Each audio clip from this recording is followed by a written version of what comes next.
Hello everybody, this is Andrew with Garthakian Gaming, and today's video is going to be my first of hopefully many board game reviews. And I've been wanting to do board game reviews for a little while now, ever since my friend Lance, aka Undead Viking, convinced me to do them. Yeah, it was a little name drop there, but that's okay. So I decided first board game I would review is one that I've played several games of recently, since getting back from Gen Con, and it's a game that I picked up at Gen Con this year, and that board game is Pathfinder, the Adventure Card Game, Rise of the Rune Lords base set. So this is a game that's for 1 to 4 players, so you can play it solo, and I did play it solo in order to learn the rules, and it was rather enjoyable as a solo game. So the whole concept of this game is you and your friends each play a different Pathfinder character. You can play as like a cleric or a paladin, fighter, or rogue, a whole variety of different characters. And depending on the scenario that you're playing, you're going to be playing against a different villain. And the idea is to try to defeat the villain and thwart his evil plans, or just to simply kill the villain. So let's just go ahead and take a look at how the game is set up and what the gameplay is like. Okay, so I have the game set up here for a 3-player game, and the first thing we're going to do is just look at the different card types, and then we'll go into gameplay itself. And we're going to start with the character decks. And the first card that we're going to look at is your token card, which is this card right here. And so this card just has some artwork on it, and it tells you your character's name, male or female, what race they are, and this one in particular says Cleric of Saren Ray. And on the other side, it just has some backstory for that character. And this card is used to track which location you're at as you move throughout the game. The next card we'll look at is your skills card. So this card shows what different skills your character has. So like here, there's your 6 normal attributes for a Pathfinder or D&D character, and underneath some of them, you'll have a little sub-skill, like this one. It says melee, strength +2. So what that means is anytime your character has to make a melee check, they add a +2 to it. And the die they use is their strength die, which is this die right here, so a d6. Down here, it'll have a list of special powers that your character has. It'll tell you your hand size starting out, what items you're proficient with, so in this case light and heavy armor, just not with weapons, and they kind of just lump weapons into you're either proficient with weapons or you're not. Then you have your different powers, and each character has usually 2 different powers that can be used usually it's once per turn or once per actual check that they have to make. And then the different boxes on here are for when your character advances, and you earn advancements by beating different scenarios and different adventure paths. And when you get to make an advance, it'll tell you if you get a skill advance or a power advance, or there are also card advances as well, and we'll look at that here in a second. But whenever you make one of those advances, you get to pick one box and you check it off. And if there's multiple boxes, like on strength right here, you see it goes from +1 all the way up to +4. You always have to take the smallest one first, of course. So you just start with +1, and then you can go +2, 3, and then 4. On the other side here, we have your card list and your favorite card type. So your card list right here, it just starts with these numbers on the left, and this tells you what types of cards are in your character's starting deck. So for example, the Cleric here starts with 2 weapons, 3 spells, 2 armor, 1 item, 1 ally, and 6 blessings in their deck starting out. When you first build your character deck, you can either use the suggested decks that are in the back of the instruction book, or you can custom make your deck. When you're custom making your deck, you're going to look through the, like for example, the weapons. You're going to look through the weapon deck, and that is this one right here. And there's a whole lot of, actually that doesn't belong there, but that's okay. There are a whole lot of weapons in here. But what you have to look for is in the top left hand corner here at these different like keywords. You can only start with items that are basic. So for example, the quarterstaff, that's a basic weapon. So you could start with that in your deck. The Allying Dart +1 is not basic though, so you could not start with that. But you could start with a sling. So you just go through and you'll pick 2 basic weapons, and you just go down the list on your character card. And put these back here until you have your deck built. And then you'll just shuffle that deck up. And basically your deck, which is right here, is going to represent your hit points, pretty much. When you have to draw a card and cannot draw a card, your character dies. But if your character dies and the rest of the party survives on your next turn, you can start a new character. So yeah, you would just shuffle this up, and then to start the game, you draw a number of cards equal to your hand size, which it tells you on your skill card, and you're ready to start. And each character will do this. And we'll just go ahead and draw a starting hand for the cleric, which is 5 cards. And we'll set that aside for now. And we'll use that once we get to actual gameplay. So the next thing you'll do when you set up the game is pick which adventure you want to play. And the adventure is going to determine which scenarios you'll then play going forward. So for this example, and what comes in the starter box, is this adventure card right here, which is the Perils of the Lost Coast. And what this tells you is which 3 scenarios that you'll play to complete this adventure, and you play them in this order. So it's Brigand Doom, the Poison Pill, and Blackfang's Dungeon. Down here at the bottom, it tells you the rewards you get for completing all 3 of these scenarios, thus completing the adventure. In this case, it's a skill feat, so you'd get to pick one of the skill boxes on your character up here and check it off. Now, they tell you to check it on the actual card. What I recommend is just putting these cards into like a clear card sleeve. Then you can use a dry or wet erase marker and just check them off. And then when you're done with that, that way you can store it for later. And then also when you're done with those characters, if you don't want to play those characters anymore, you beat all the scenarios, then you can just clean them off. If it's a dry erase, just rub off. If it's wet erase, just take the card out of the sleeve and use a damp paper towel. So that's the adventure card. The next card will be the scenario card, which is right here. So on this side, it has some more flavor text down here at the bottom, and it's the same on the other side of the adventure card. It also has a list of locations, and it tells you for the number of players, these are the locations you'll use. So for a 3-player game, we used all 1, 2, and 3-player locations. And then if you had 4, 5, or 6, you would just keep going. On this side, it shows you first the name of the villain that you'll be fighting against. In this case, it's a Jubrail Vishki and his henchmen. And so what you'll do is you'll look through the villain deck in the box, and you'll pull him out, and then you'll pull out a number of henchmen equal to the number of locations minus 1. And the reason you do that is basically the villain and his henchmen are going to be shuffled up, and then 1 will randomly be placed at each location, and that way you don't know where the villain is or if his henchmen are there. And so the whole idea is that you're trying to track down the actual villain and defeat him. So, and if you find his henchmen and defeat them, that can make it easier. Then there is a special rule on most scenario cards that goes into effect during that scenario. And then there's also a reward that you get for completing the scenario. In this case, you'd get a random item card out of the box and add it to your deck. Alright, and we'll leave it on that side. And the next thing we'll look at here is the Blessings deck. So the Blessings deck, what this is for, is it's a timer. There's always 30 cards in here. And at the beginning of each player's turn, they're going to take the top card and they're going to discard it. They're going to put it into a discard pile. And if at the start of a player's turn they have to discard a card off of here and can't, then the adventurers lose. They've run out of time. The villain has gotten away, or he's completed his grand scheme. Now, one other thing that this does is whichever card is on the top of the discard pile can basically be mimicked by a card called Blessing of the Gods. The Blessing of the Gods is the only basic blessing And so when we were looking at the cleric, who could start with 6 blessings, all 6 of them are going to be blessings of the gods.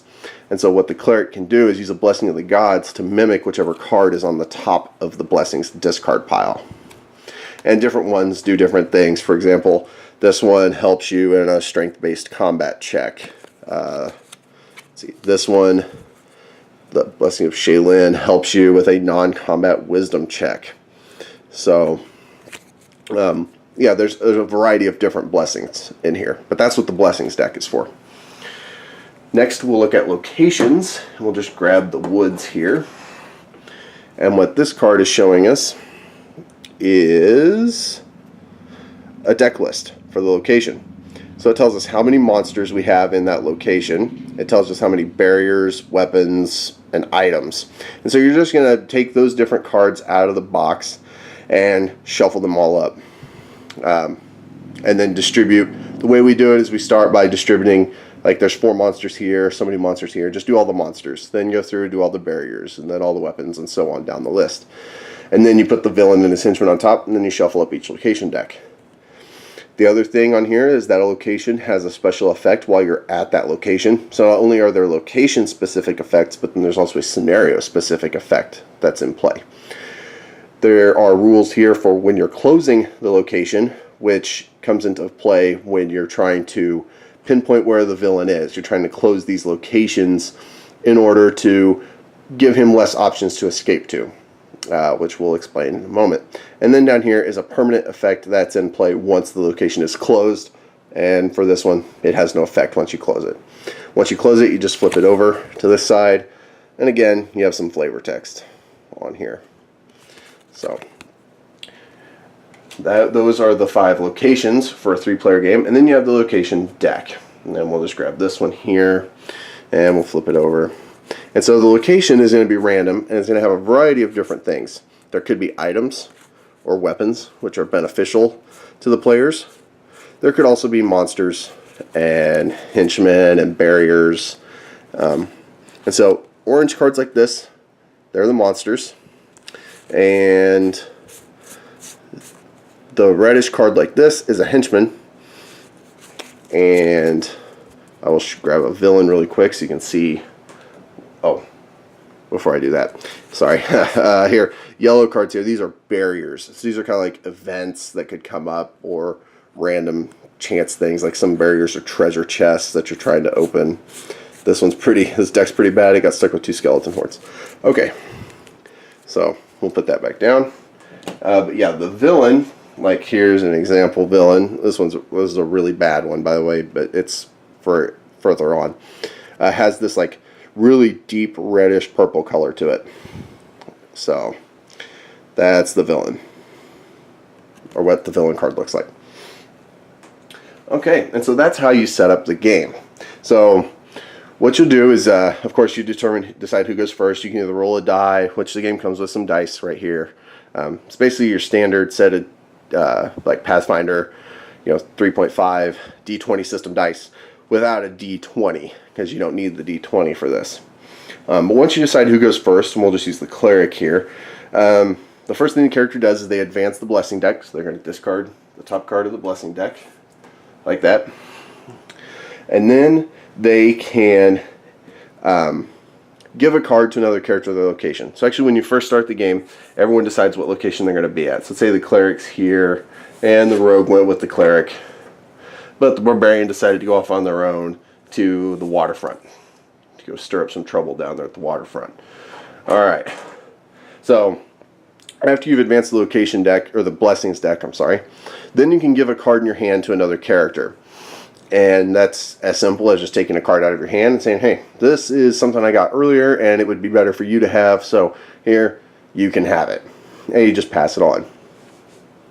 After that, you can choose to move. So let's say the cleric decides, I am sick of this rogue following me around all over the place. I want to go to the academy and see if I can dig through their dusty spell tomes and find any knowledge here. So the cleric then decides to move to the academy. After the cleric has moved, they can choose to explore. Actually, the only things you have to do on your turn is advance the blessing deck and reset your hand. Those are the only things you have to do on your turn. So you don't have to give a card, you don't have to move, you don't have to explore. But when you go to explore, what you'll do is you'll just flip the top card of the location deck. So we're going to do that here at the Academy, and we find a Wand of Force Missile. So what you're going to do now is attempt to acquire this item. Good cards in this game, they are referred to as boons. So a boon is like an item, a weapon, armor, or a spell, or an ally, or a blessing even, because you can find blessings at locations. And you have to attempt to acquire it. And to do that, you have to look right up here in the right-hand corner. And it tells you check to acquire. And so what this tells us is it's an intelligence or arcane check.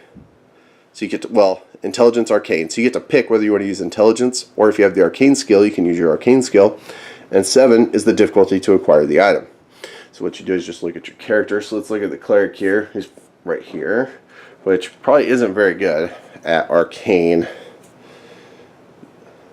And as we can see, their intelligence is only a d6.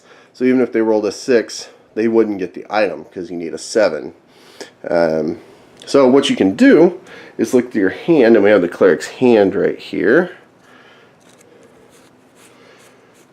And by the way, you notice that there are some non-basic cards in here. These are the character decks for the characters that me and my friends have already kind of developed. So here we see, well, this Blessing of Callistra adds 2 to a non-combat dex check. That's not that good. The Acolyte here, I can recharge, and when you recharge a card, you take it, and instead of discarding it, which it's very unlikely that you'll get it back, you get to put it on the bottom of your deck instead. And so that's a way to recycle it, and it keeps you from dying. But she can be recharged to add a d4 to an arcane or divine check.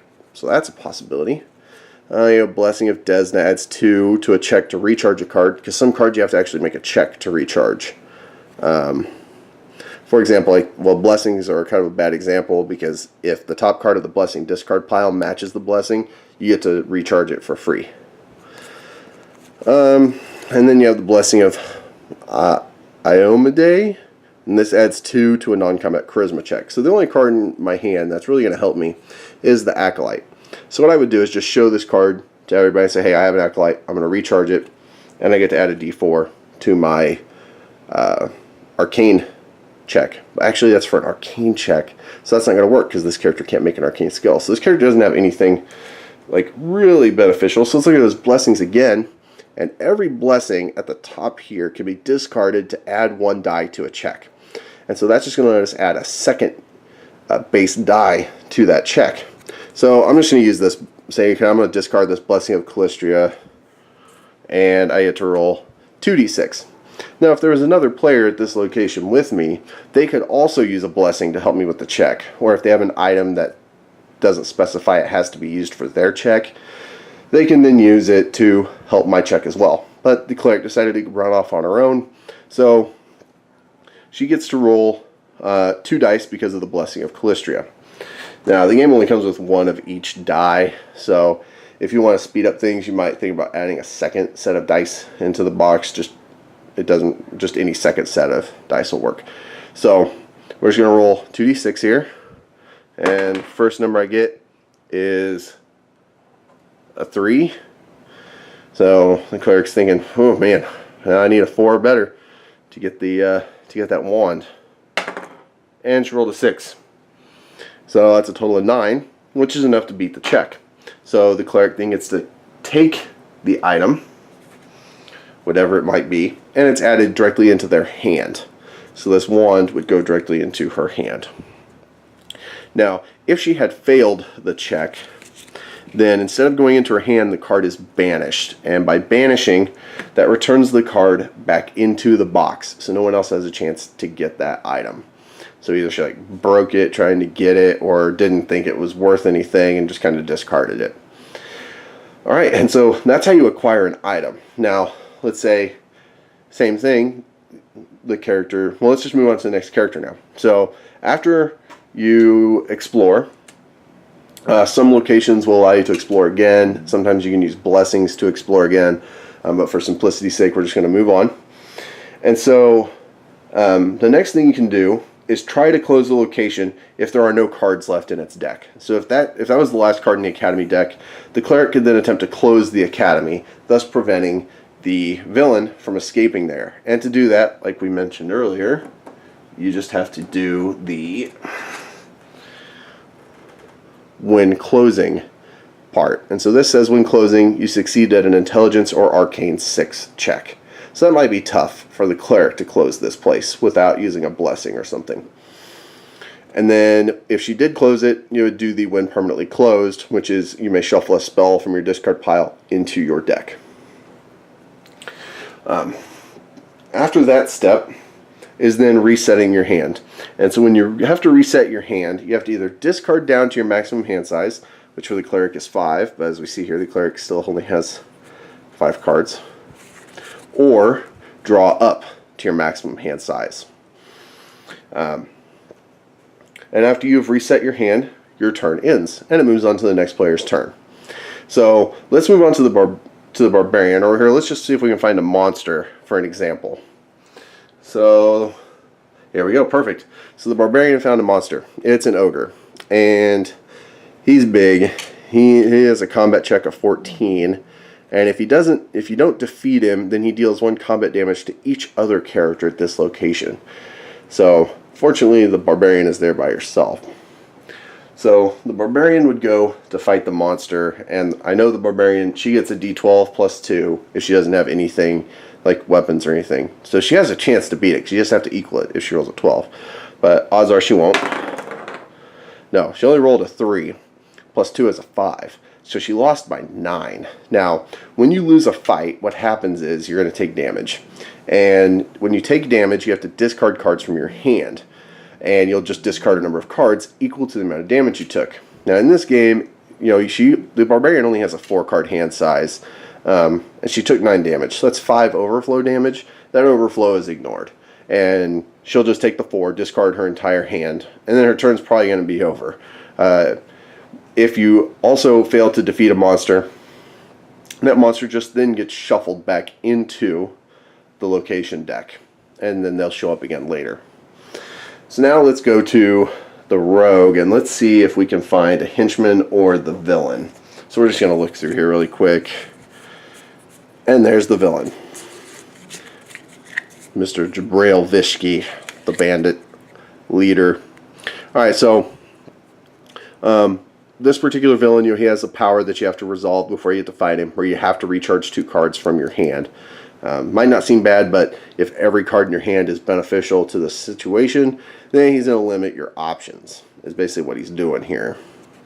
So then you have to fight him. So now let's say the rogue goes to fight the villain and beats him.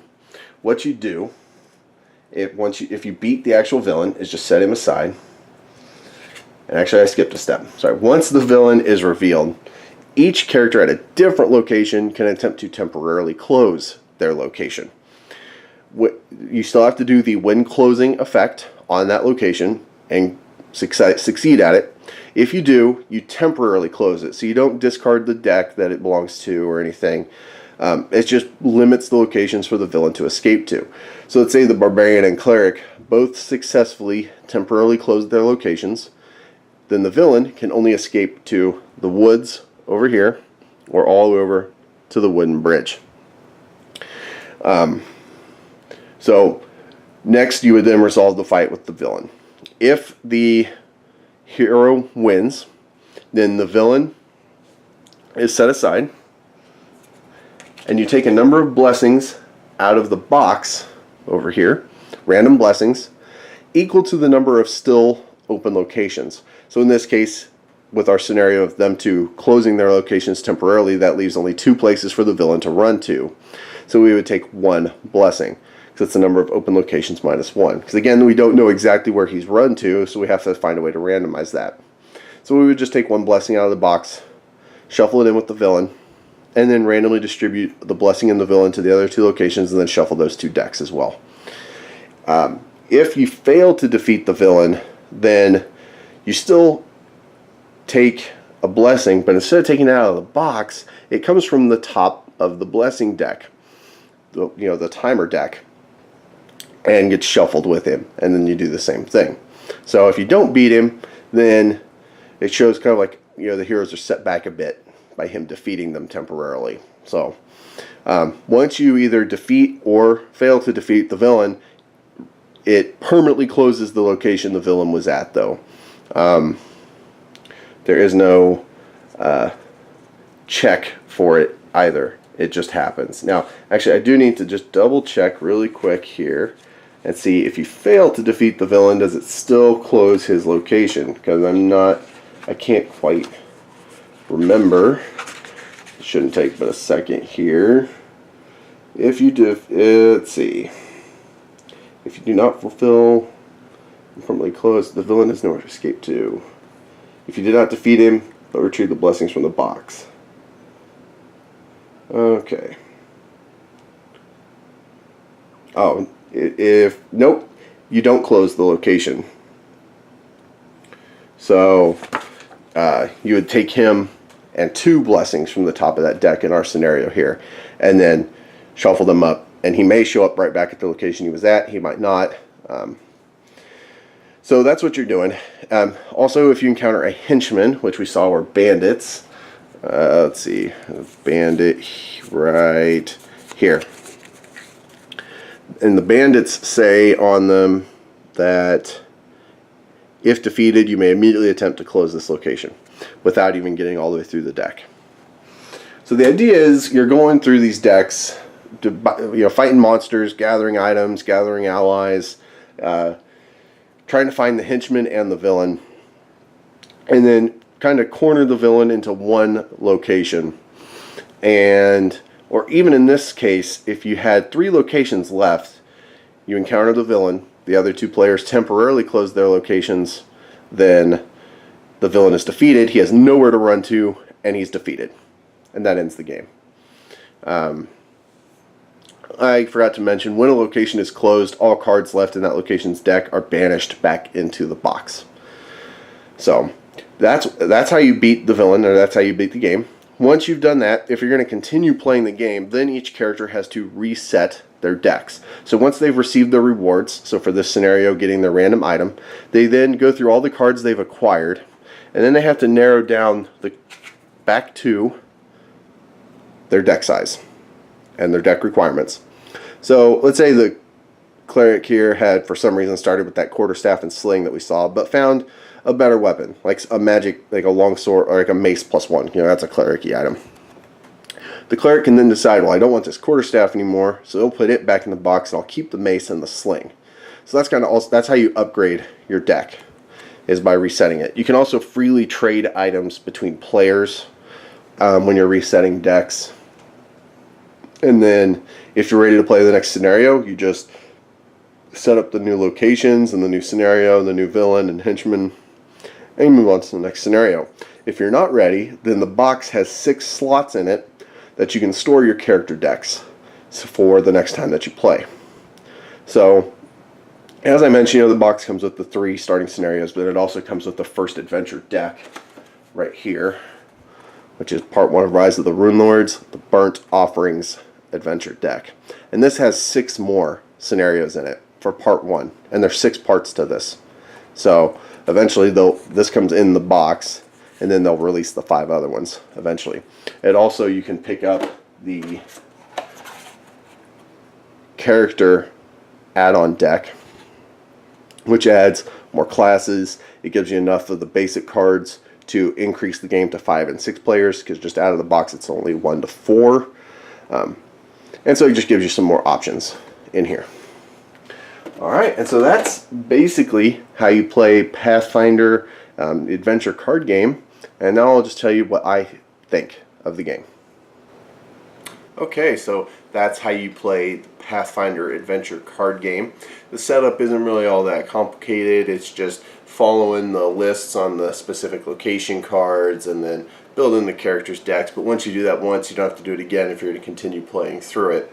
The rules are also pretty simple, especially if you're familiar with any D20 system. You're going to know how the 6 different attributes work, and then the bonuses to your skills and the die rolls and so on.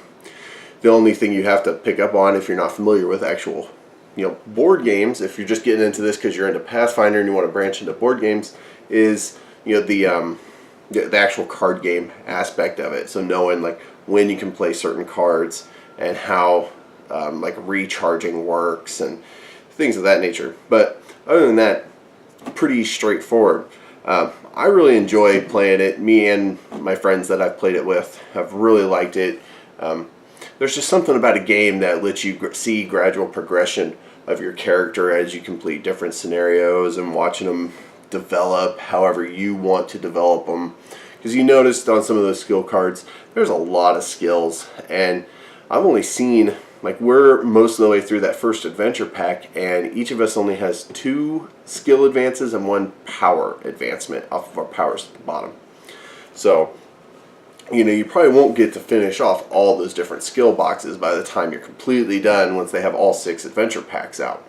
So each time you play, your character can develop a little differently. Say you want to be more of a combat-oriented cleric, so you start raising your strength attribute more, and you pick up weapon proficiency instead of improving your wisdom. It's perfectly fine. The game is balanced out to a point where you can still do that and be successful. That's the only thing I noticed, though, while we were playing through it, is it isn't incredibly challenging to get through most of the scenarios. I think only one of them we almost didn't complete, and that was basically because of the blessings deck, and we almost ran out of time. So there's nothing wrong with that, though. Not everybody's looking for just a completely punishing board game, a cooperative game. If you want to do that, just go pick up Ghost Stories and hate yourself when you're done. Yeah, I really liked playing Pathfinder. I would definitely recommend it to anyone who's into any kind of cooperative games that also enjoys seeing your characters develop and just having a good time. Especially you can play it as just one scenario at a time, or if you want to go ahead and just crank through a whole bunch of scenarios at once, that's entirely possible too. Just keep in mind that if you do that, then you might have to make new characters if you want to play it some more, or just wait until the next adventure pack comes out. But based on the popularity of this, from what I saw at Gen Con, I'm sure that they'll have the adventure packs out probably once a month or every 5 or 6 weeks. So you shouldn't have to wait too long. So yeah, that is my review of Pathfinder, the adventure card game. If you like this video, please give it a thumbs up. And if you want to see more upcoming board game reviews, then go ahead and subscribe to my channel. And if you have any questions, leave them in the comment section down below, and I'll talk to you guys next time. See ya.